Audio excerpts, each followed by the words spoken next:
Assalamualaikum warahmatullahi wabarakatuh. Perkenalkan, nama saya Muhammad Arif Yaki, NIM 2018-34015. Di sini saya akan menjelaskan tentang beberapa soal UAS, problematika pembelajaran. Yang pertama, jelaskan proses identifikasi dari anak yang mengalami gangguan disleksia. Disleksia adalah suatu gangguan belajar pada anak-anak yang ditandai dengan kesulitan membaca, menulis, mengeja, atau berbicara dengan jelas.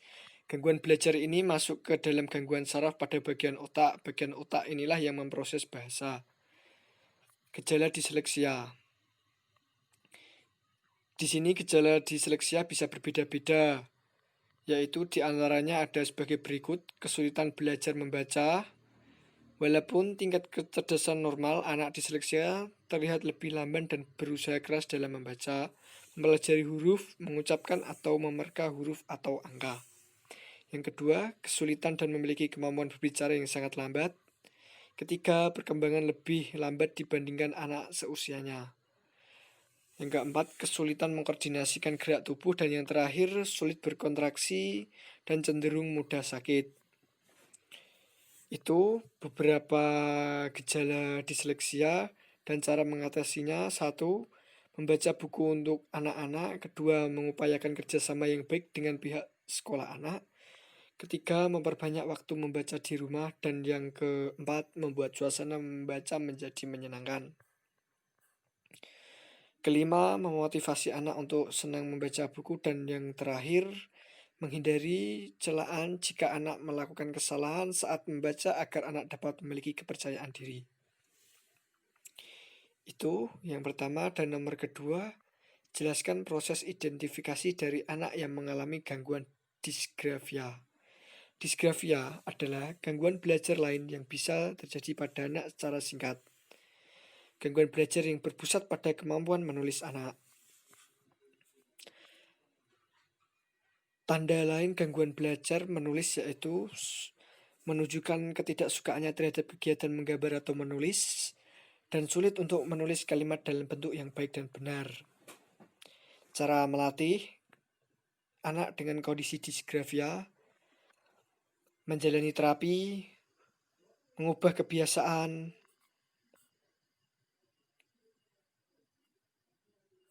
dan itu saja. Dan berikut lanjut soal yang ke nomor 3. Jelaskan model pembelajaran yang paling tepat untuk diterapkan pada anak yang mengalami gangguan disleksia. 1. Metode multisensori. Metode ini dilakukan kemampuan visual atau kemampuan penglihatan siswa, pendengaran, kinestetik atau kesadaran pada gerak, dan juga taktil, perabaan pada siswa. Kedua, metode bunyi. Dimanfaatkan kemampuan visual huruf dengan bunyi bacaannya. Contoh, huruf B dibunyikan EB, huruf C, EC, dan lain. Ketiga, metode linguistik. Keempat, metode Vernal, yaitu menggunakan materi bacaan yang dipilih dari kata-kata yang diucapkan oleh siswa. Kelima, metode Gillingham, yaitu dilakukan aktivitas pertama diarahkan pada belajar berbagai bunyi huruf. Keenam, analisis gelas. Ketujuh, metode Hickey. Kedelapan, neurological impulse. Dan yang keempat, jelaskan model pembelajaran yang paling tepat untuk diterapkan pada anak yang mengalami disgrafia. Ada beberapa cara, diantaranya yaitu menggambar garis dalam labirin, belajar menggunakan tanah liat, mengajarkan cara menggunakan alat tulis, mengerjakan concat de deux poules, dan yang terakhir menuliskan huruf di krim yang berada di atas meja. Membimbing anak disgrafia. Yang pertama, menyediakan alat tulis, puji anak ketika anak berhasil, bicarakan gangguan belajar yang dialami oleh anak, memfokuskan anak untuk bisa mengetik daripada menulis. Kelima, langkah-langkah penelitian autentik. pada pembelajaran bahasa dan sastra Indonesia? Jawab. 1. Penilaian kompetisi sikap.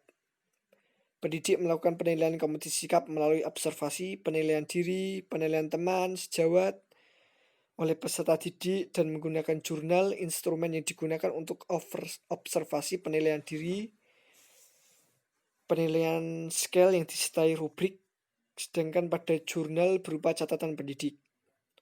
Observasi, teknik penilaian yang dilakukan secara kesinambungan dengan menggunakan indera.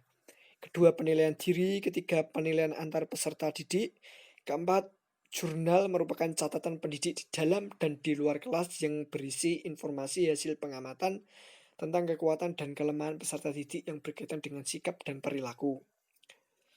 Soal yang terakhir, keenam, bagaimana langkah Anda dalam menangani rendahnya minat baca pada materi bahasa dan sastra Indonesia pada jenjang SMP atau SMA? Menurut saya, cara mengatasi minat membaca pada siswa jenjang SMP dan SMA adalah mewajibkan siswa membaca buku, baik buku pengetahuan populer, dan yang terpenting adalah buku sastra, mengadakan lomba bercerita, memberikan bimbingan, cara mencari informasi dari buku, mewajibkan perpustakaan sebagai bagian dari proses pembelajaran. Itu saja yang dapat saya sampaikan. Kurang lebihnya mohon maaf. Dan wassalamualaikum warahmatullahi wabarakatuh.